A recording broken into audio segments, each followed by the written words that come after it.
If we have the capacity and the ability to rewire our brains to become new versions of ourselves, why do we then struggle so hard to believe in ourselves? Why is it so hard for us to see our own potential, our own magic, our own greatness? Our beliefs about ourselves are not just thoughts.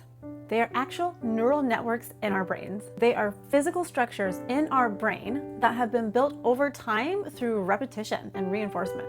Most of us have spent decades building pathways that limit us.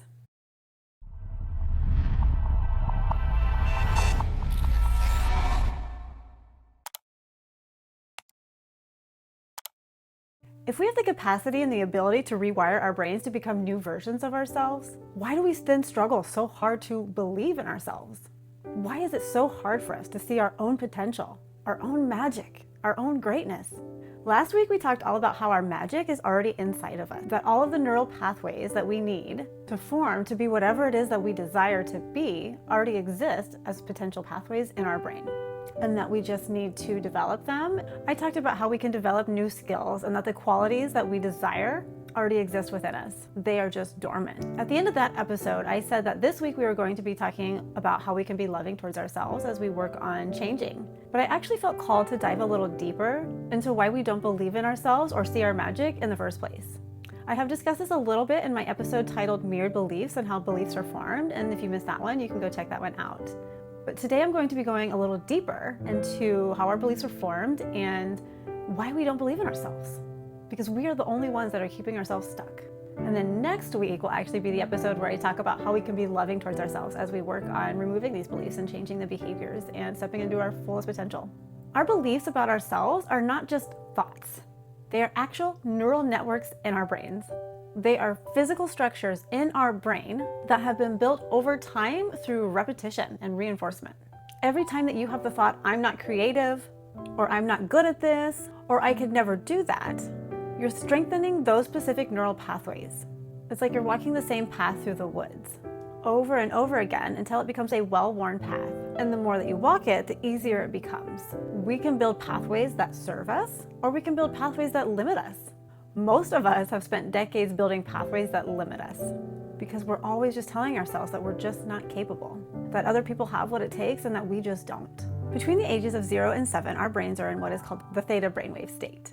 This is the same state that someone is in when they are hypnotized. And if you've ever seen someone being hypnotized, they are highly suggestible. They act out what they are told. And so when we are children, we are highly suggestible. We absorb everything around us without ever questioning it. We take it all in as facts. We don't have our critical thinking skills. And so we are learning about who we are based on the people around us, how they respond to us, whether or not they do respond to us, what they say to us or about us, or what they don't say to us. All of these things that our parents or our caregivers are mirroring back to us, we just accept it all to be true and just who we are. We see ourselves through other people's eyes, and we learn all of our limiting beliefs and all of our empowering beliefs from our parents and our caregivers and those around us. A child doesn't just wake up one day and think, I'm not creative. What happens is that they create something, whether that's a picture that they drew or a song that they wrote or something that they built with blocks or Legos. But they are so proud of it and they go and show it to their parent or their caregiver. And what typically happens is a parent might be distracted, and so they don't even notice it. And they might go, oh, that's nice, honey, without actually looking at it and giving it the attention that it deserves. Maybe they just critique the song or their drawing and just tell the child, you could do better. This is what you could do to make this better. They might say, you're not very good at this, so you should probably do something else. And so the child's brain in that theta brainwave state absorbs this as true and accurate information about them. So then they form the belief that I'm just not creative. Here is something that is important to understand. These people that are giving us these messages are not trying to purposefully hurt us, although that can happen, and unfortunately it does happen. But even then, they're operating from their own trauma, their own wounding, and their own limiting beliefs. So a parent who tells you not to get your hopes up or to be realistic is usually trying to protect their child from disappointment because they themselves tried to dream big once. They got crushed. Maybe they failed their first try and they never recovered. So they're not trying to be cruel. They are just trying to save you from their pain that they felt. But in doing so, they are passing down their own limitations as if they're universal truths. And like I said a few minutes ago, it's not always about what was said to us, it also can be about what wasn't said. And so the child whose ideas were never acknowledged or encouraged, they learned the belief that my ideas don't matter without anyone ever having to have said those words, right? And so we learned our beliefs about ourselves through what we witnessed just as much as through what we were told. And beliefs get passed down generation to generation. And so you have beliefs that you're living right now that are from your great-great-grandparents.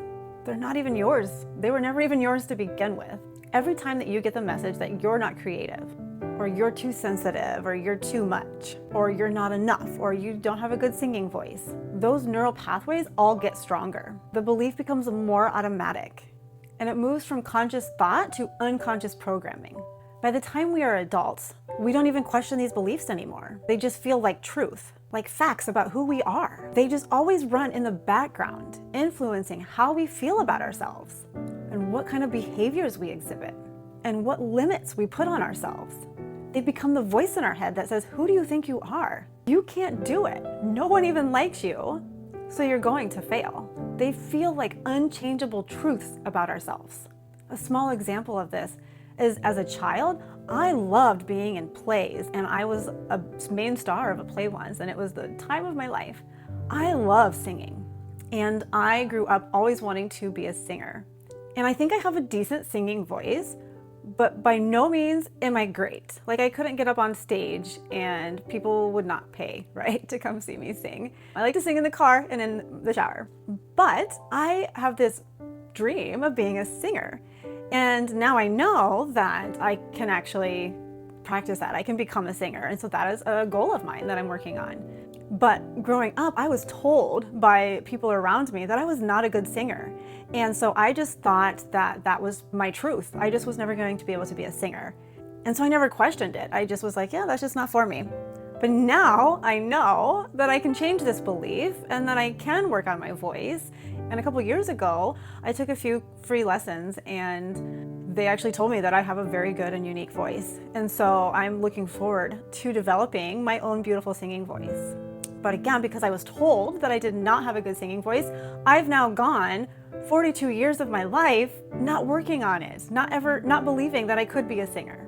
We never learned how to separate who we actually are from what we were told about ourselves. We never learned that these early messages were not our truth. We didn't know that they were someone else's perspective, someone else's limitation, and someone else's fear that they were projecting onto us. But we are still carrying them around today like they are our identity. They are the truth of who and how we are. Our brains also have what is called the negativity bias. We are wired to remember negative feedback more strongly than positive feedback. And this is an evolutionary survival mechanism. So what this means is that the one person saying, you're not very good at this, holds a lot more weight than the 10 people that say, you're really good at this. We're going to focus on this one, and that's going to become the truth about ourselves.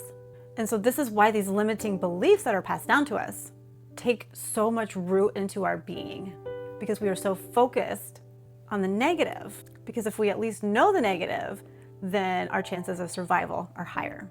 So we don't just think, I'm not creative. We believe that's who we are at a fundamental level. We are just not a creative person, and we never can be. So the belief fuses with our identity, and we struggle to separate the belief from our sense of self. And so when we try to question the belief, it can feel like we're questioning who we are, our very existence. And this is why it is really hard and challenging to change these stories that we are telling ourselves about our ability and what we're capable of. Like I talked about in last week's episode, when we have certain beliefs and thoughts about our abilities or skills, like if we tell ourselves that we're not creative, we won't ever exercise our creative ability. We won't develop and nurture the neural pathways in our brain that will help us to actually be creative. And so then our brain is going to start getting rid of the neural pathways in our brain that are associated with creativity, because if we don't use it, we lose it. And this is our brain's way of trying to conserve energy and save room for what is important for our survival. So whatever we tell ourselves, our brain believes, because if we tell ourselves we're not creative, Our brain goes, oh, we don't need this creative pathway then because we're just not creative. Our reticular activating system decides what information is important enough to pay attention to and what to ignore. It has to filter reality because your conscious mind can only handle 40 bits of information per second, but our unconscious mind is being bombarded with 11 million bits of information. So that is a lot of filtering that is going on every second of the day, and we are not even aware of it. So there's a whole lot more in our external reality than what we even know and can even fathom. And so your RAS, the reticular activating system, filters reality through your beliefs. Your beliefs about yourself are programming your RAS what to focus on and what to ignore. If you believe that you're not creative, your reticular activating system will filter reality to confirm that belief. And it will also filter out creative projects in your reality. You just won't even be able to see them as opportunities to develop your creativity. So you'll only notice the times that you fail at a creative project. You will overlook and not be able to see all of the evidence of your own creativity. You will dismiss compliments. You just won't be able to see how creative you actually are. You're always interpreting situations in ways that confirm what you believe about yourself. You could read a text from a friend in a way that confirms a belief that you have about yourself, when in reality, they meant something completely different. You could read it as an insult when they actually may have meant it as a compliment. Or maybe they were just teasing you. And so this is called confirmation bias. So not only do we have the negativity bias, but now we also have confirmation bias. And what this means is that we don't see reality as it actually is. We see reality as we are. And I've talked about this in my video titled How to Escape the Prison of Your Mind and Take Back Your Power. So if you have not watched that one, make sure to go check that one out. So basically, we see reality through the lens of all of our beliefs and all of our beliefs about who we are. And then we can throw in the whole self-fulfilling prophecy aspect. And this is when our beliefs about ourselves actually cause us to behave in ways that reinforce and confirm the original belief. For example, if I don't believe that I'm good at public speaking or making these videos, I will never actually seek out opportunities to get better at my public speaking or making videos. I wouldn't make videos. Or let's say I do decide to make a video or give a public speech.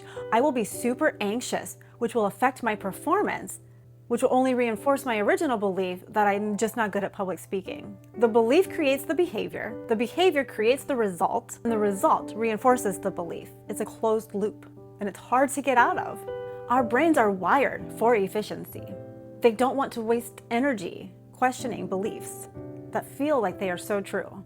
So once a neural pathway is formed, once that belief about ourselves is established, our brain will default to that pathway because it is easier. It takes less energy because it's familiar. It's that well-worn path in the woods. And so this is why changing our beliefs is so hard. And I actually have a video on this titled, Why Changing Our Beliefs Feels So Hard. We aren't just changing our minds. We're literally forcing our brains, and I now have a cat on my lap, as you can see, to go up against what it knows. All right, y'all probably want to see the kitty. See the kitty? See the kitty? We gotta take time for a kitty break. No, she's not happy. She doesn't want to say hello. We're forcing our brains to go up against what it knows, and it takes a lot more energy and effort to do that. But new pathways can be rewired through repetition. So all of the beliefs that you have about not being creative or not being talented or not being good enough are just the well-worn pathways in your brain that your brain defaults to. But you can start forming and walking a new path. Now I'm going to switch gears here and add in a whole other reason why we don't believe in ourselves. And that is comparison. With social media, we are constantly exposed to other people's highlight reels. We see their finished product. We see their success stories. We see them living their most grand, epic life while we're sitting in our boring life, scrolling through our phone. And so we're left feeling inadequate and pretty crappy about ourselves and our life because our life just doesn't measure up to theirs. We feel like we are lacking. And our brains are not actually equipped to be able to handle this level of comparison. We used to only have people in our immediate vicinity to compare ourselves to. Now we have millions of people all day long, every day, that we are comparing ourselves to, that are making us feel inferior about ourselves. Every day, reminding us of what we're lacking, what skills and talents we don't have. But we have to remember that we are comparing our everyday reality to their polished versions because we think that those polished versions are their everyday normal reality. And that's just not true. Let's say someone posts a piece of art. We only see the finished product. We don't see the years that it took for them to paint that piece of art. We don't see the 30 prior versions that are now in the trash. We don't see all of the limiting beliefs that they themselves had to get over to create this finished product that you see. We don't see all of the hours that went into it. We only see the finished product and think, I could never do that. This is called social comparison theory. Our brains are actually hardwired to compare ourselves against others so we can evaluate ourselves. Because this is how our ancestors figured out their place in the social hierarchy, so that way their chances of survival were better, because the higher that you were in the tribe, the more access that you had to food, shelter, provisions, whatever that looked like, mates.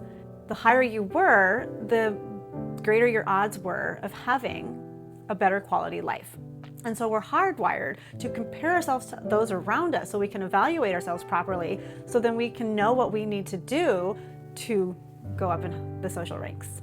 And again, this was all a survival mechanism. So today, when we compare ourselves to others and we perceive that we are less than, it actually triggers our threat response. It triggers our fight, flight, or freeze mode. We feel threatened. Our survival is at stake, because we might lose our place in the tribe. If someone else is better at it than we are, then we're not important. We don't have value to offer to the tribe. I notice myself doing this still sometimes.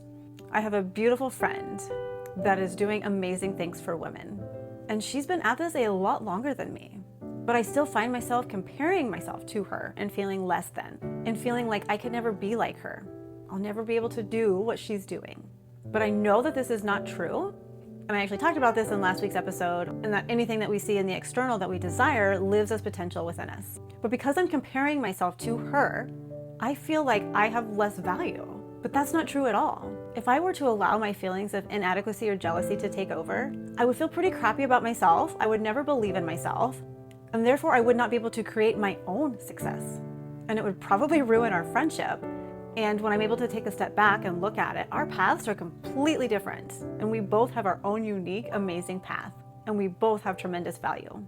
When our brain perceives a threat, it doesn't encourage risk-taking or trying new things. It encourages playing it safe, staying small, and not drawing attention to ourselves. We don't want to embarrass ourselves or be seen as less than. So we believe that we should just stick to what we know, and that we should not try something that we're just not, like a leader or a speaker or a musician. We deny our own potential because we think that we are a static and fixed human being. We tell ourselves things like, this is just who I am. I just can't change. We believe that we are a finished product rather than a work in progress. We limit ourselves according to our past, and we don't believe in our ability to create our future. We can always change. We always have the power to change. We can change when we're 90, but hopefully we don't wait until we're 90 to create the life that we desire. I grew up in and out of foster homes as a child. Different homes, different families, but the same message over and over. You're not wanted. You are not lovable. Something is wrong with you. You're too much. You're a burden.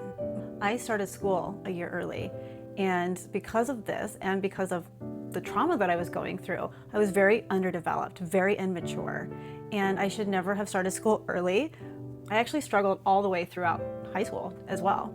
But in kindergarten, I remember the teacher saying she needs to be held back. She's just not ready. But at the same time, the same teacher didn't want to deal with me because I was a burden and I was obnoxious and I was too much. So she went ahead and let me move on to first grade. I was a hurting child. I had horrible things done to me and said to me. And my little child brain absorbed it all as truth about who I was. I formed some pretty strong beliefs about myself that have played out my entire life. I will share more of my story in an upcoming series that I have planned. And I also have a free weekly Substack newsletter, and I go in a lot deeper and share more personal stories. So if you have not subscribed to that, make sure to subscribe to hear more of my story. But like I said, I will be sharing more as we spend time here together. I did not have beliefs mirrored back to me that I was lovable, that I was wanted, that I was enough just as I was, that I was smart and capable, that I was talented and gifted, that I was unique, and that I could do anything that I put my mind to. So I genuinely did not believe that I had any skills or talents. I actually, my whole life, have thought that I was mentally challenged, that there was something wrong with me, because I just wasn't like everyone else. I wasn't normal.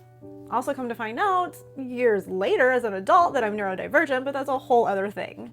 I thought that life had not blessed me, that I was cursed. I was so envious of everyone around me, because not only did they get to have a normal life where they looked like their siblings with parents that loved them, but they had talents and gifts. They were funny, they were creative, and I just wasn't. They had talents and skills and gifts, and life just did not love me enough to bless me with them. I wanted to be creative. Oh, how badly I wanted to be confident. I wanted to walk into a room and felt like I belonged there, like I was wanted there. I have felt inferior to everyone my whole life. I didn't know that I had beliefs that I could change that were keeping me from seeing my own power to create confidence and success, to develop skills and talents.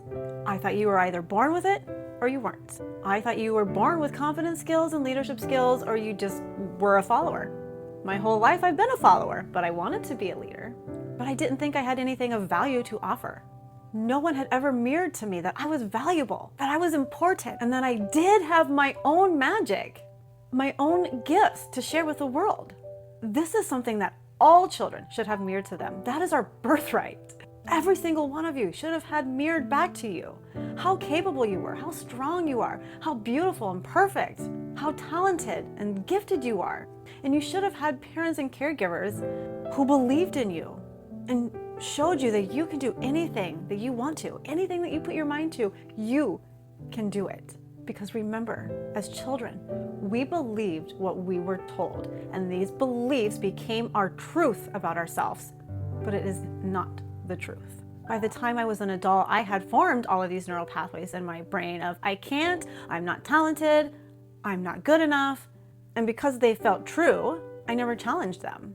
I never questioned them. And they became stories that I told myself that was preventing me from stepping into my full potential. If I had never challenged these stories, I would not be here today making this video, living my passion, my purpose to help others remember their magic. Every piece of evidence that I create for myself that I am capable and that I can do it reinforces the new belief, and it weakens my old belief. So as a quick recap of why we don't believe in ourselves, we've built neural pathways of limitation through years of repetition. We accepted beliefs in our childhood without ever questioning them. We have confused other people's perspectives for objective truth about ourselves. Our brains are wired to confirm what we already believe, and we compare ourselves to millions of people instead of focusing on our own growth and our own magic and beauty that lives within us. So here is your challenge for the week. I always like to have a challenge for the week. I want you to notice all of your I'm not statements. You can even start writing them down and keeping track of them, and begin to notice as you challenge and change them how they show up less frequently. So every time you catch yourself, I'm not this, I'm not that, I could never, write it down or even just notice it. Pause and ask yourself, is this actually true, or is this perhaps a belief that I formed in childhood, and where did I first learn this belief? Doing this creates space between you and the belief. You can separate your sense of self from this belief. And so it's no longer about this is just who I am and how I am. It becomes this is a belief that I have about myself, and this is a belief that I can change. You are a lot more capable than you realize. You just need to believe in yourself. As Mark Hansen said, your belief determines your action, and your action determines your results. But first, you have to believe. And Rumi wrote that the way that you speak to yourself becomes the house that you live in. Please don't box yourself in. You are so much stronger, so much smarter, so much more capable and creative than you know. You are so powerful, and all it takes is a little spark of belief in yourself. Fan that little spark and watch what happens. I'm not going to tell you that this is going to be easy. Changing decades-old beliefs is hard and uncomfortable. Some days you'll feel on top of the world. You will feel unstoppable. And some days You will be down in the pits of despair, feeling like you're back at square one. This is all normal, and it is all part of the process. I have really hard and challenging days still. I just don't stay there as long. The fact that you are here today, watching this video or listening to this podcast, means that you are already aware of the power that you have to grow and to change. Otherwise, you wouldn't be here listening to this video because your brain would be like, this is not relevant, it's not important, we are not going to waste energy and time on this. So to me, this means that you are someone who is willing to change, who is willing to challenge these stories and these beliefs, so that way you can step into your full potential. Henry Ford said, whether you think you can or you think you can't, you're right. So believe in yourself. Thank you for being here today and allowing me to help remind you of your power that you have to change your life. It is my honor and pleasure to help you remember your magic. Thank you so much for watching today. And if you have not yet, please take the time to like, subscribe, follow, leave a comment. I would love to hear from you. I love talking to my followers. When you like or subscribe or even comment, it not only ensures that you won't miss any future episodes, but it also helps to get this message out to other people that might need to hear it. I have lived out a lot of destructive patterns in my life, and it was only in loving myself that I was truly able to get to the root and rewire my beliefs.